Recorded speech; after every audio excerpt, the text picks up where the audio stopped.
Episode 47. Sebuah perasaan. Lindsay menatap langit-langit di kamar yang bernuansa putih pink itu.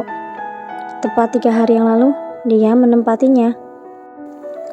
"Nona, waktunya makan siang," ucap seorang wanita yang berusia sekitar 30 tahun itu.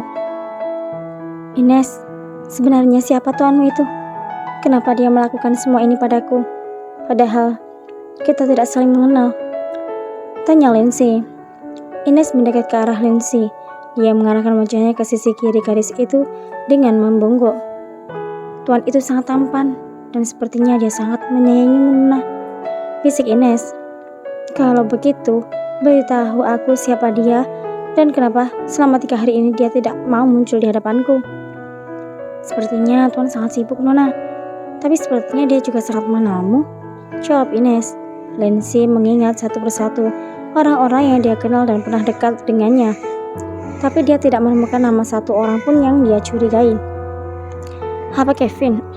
"Tapi itu tidak mungkin," gumam Lindsay. "Siapa Kevin?" tanya Ines. Lindsay menjadi semakin penasaran karena Ines tidak mengenal Kevin. Karena menurut Lindsay, hanya pria itu yang pernah sangat dekat dengannya. "Lalu siapa nama tuanmu itu?" tanya wanita itu lagi. "Makan dulu, baru aku beritahu. Kasihan adik bayi yang ada dalam perutmu kalau maminya tidak mau makan," ucap Ines. Memang semenjak Lindsay datang ke rumah itu, dia sangat susah sekali untuk makan.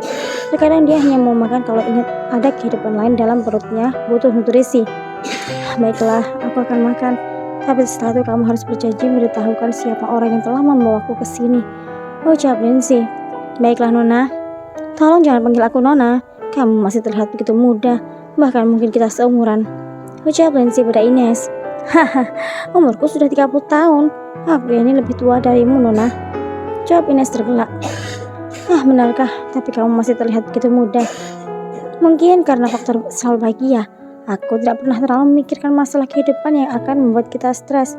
Jadi lebih baik kita nikmati hidup yang hanya sekali ini," jawab Ines. Lindsay tersenyum mendengar ucapan wanita itu.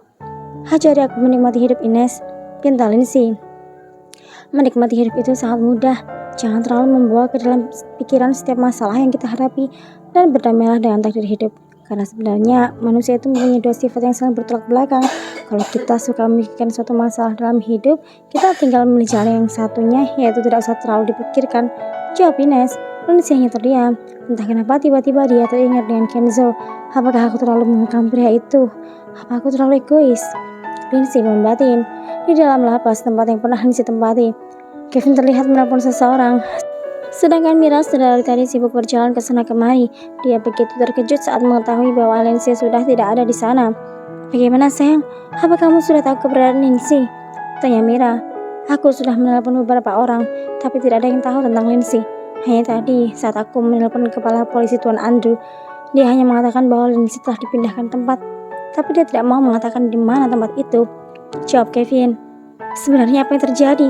Kenapa Lindsay tiba-tiba dipindahkan?" "Entahlah sayang, sebaiknya sekarang kita pulang saja. Nanti kalau ada kabar tentang Lindsay, aku akan memberitahumu," jawab Kevin. Dia merangkul bahu istrinya dan pergi dari tempat itu. Malam hari di sebuah villa. "Ines, bukankah kamu sudah berjanji padaku?" seru Lindsay. Saat ini dia sedang berada di dapur untuk mencari wanita yang tadi siang mau mengatakan tentang siapa yang telah menolongnya. "Ada apa sih Nona? Aku baru selesai mandi. Apa Nona sudah lapar?" ucap Ines yang baru keluar dari dalam kamarnya. "Aku menagih janjimu." "Aku kira apa? Lagian kenapa harus teriak-teriak sih?" ucap Ines membuka kulkas dan mengambil jus jeruk dari dalam. Dia menuangkan ke dalam sebuah gelas dan menyerahkannya pada Lindsay. "Minum dulu Nona, nanti adik bayinya kehausan karena maminya teriak terus." "Aku tidak haus. Jus jeruk banyak vitamin Nona. Setelah ini aku akan mengajakmu ke suatu tempat," ucap Ines. Lindsay mengerutkan keningnya. Memang wanita di depannya itu sama sekali tidak terlihat seperti seorang pelayan. "Baiklah aku minum. Tapi kamu mau mengajakku kemana?" "Aduh, wanita hamil memang sangat cerewet ya. Aku mau mengajakmu makan malam di suatu tempat karena aku tidak masak tadi," jawab Ines. Lindsay akhirnya meminum jus itu daripada terus dipaksa oleh Ines. Wanita itu sudah seperti ibunya sendiri yang sangat protektif dan cerewet soal kesehatan Lindsay.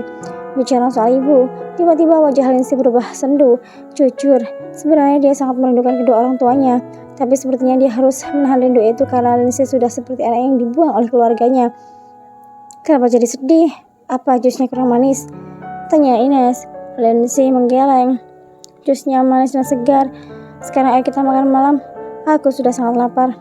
Ucap Lindsay yang kemudian menarik tangan Ines. Tunggu, pakai ini dulu.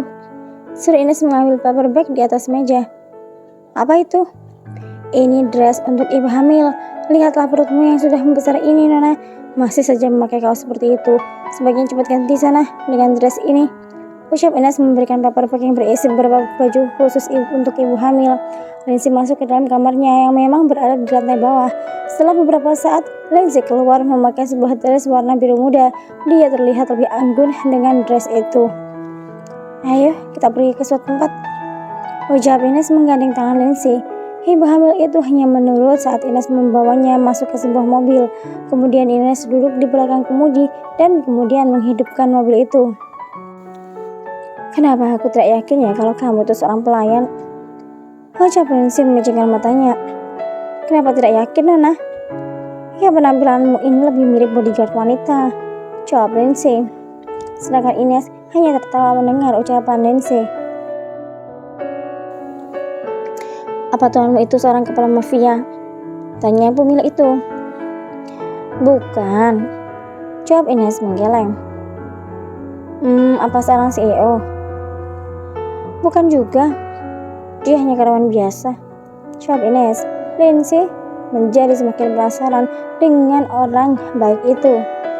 Setelah menempuh waktu hampir 30 menit, akhirnya mobil itu memasuki sebuah tempat, seperti sebuah rumah yang sangat mungil dan nyaman. Kenapa kita kesini? Katanya mau makan. Tanya Lindsay melihat sekeliling. Ya kita makannya di sini, Nona. Sekarang turunlah. Ines keluar dari dalam mobil dan membuka pintu untuk Lindsay. Tuanku sedang menunggumu di dalam, Nona. Malam ini dia ingin makan malam bersamamu di tempat ini. Ucap Lindsay. Entah kenapa tiba-tiba Lindsay menjadi sangat gugup. Seperti apa orang yang telah mengeluarkannya dari dalam penjara.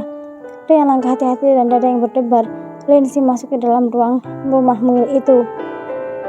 Lindsay masuk ke dalam dan di depannya sudah ada meja yang dihiasi bunga dan lilin yang menyala. Perlahan Lindsay melangkahkan kakinya sambil menatap sekeliling. Tiba-tiba ada sebuah suara yang menyapanya dari belakang. Hai Lindsay, apa kabar? Lindsay langsung berbalik dan menatap orang itu di depannya itu dengan mata yang melotot. Kenzo? Iya, ini aku. Jawab Kenzo melangkah ke arah wanita itu. Jadi kamulah orang yang telah membebaskanku dari penjara. Iya, aku ingin kamu tidak kesulitan, Lindsay. Aku sangat merasa bersalah karena menyebabkanmu menjadi seperti ini. Maka dari itu aku ingin menembus semua kesalahanku dengan cara membawamu pergi dari tempat itu dan menjaga jalan anakku. Jawab Kenzo. Entah kenapa Lindsay menjadi sangat sedih mendengar alasan Kenzo itu. Sebenarnya hampir sebulan ini Lindsay selalu memikirkan pria itu. Entah karena faktor hamil atau bagaimana. Yang jelas Lindsay begitu merindukan sosok ayah biologis dari calon bayinya. Tapi semua itu hanya dia pendam. Tidak akan membicarakan pada siapapun dan mungkin lebih baik kalau tidak bertemu dengan Kenzo. Tapi ternyata saat ini pria yang dia rindukan ada di hadapannya. Hingga nasinya Lindsay mendekap pria itu. Sabar nak. Jangan minta Mommy memeluk dia. Jangan minta yang aneh. Mommy tidak akan sanggup. Batin Lindsay sambil memegang perutnya. Seakan dia berinteraksi dengan babynya itu. Lindsay, apa kamu masih membenciku?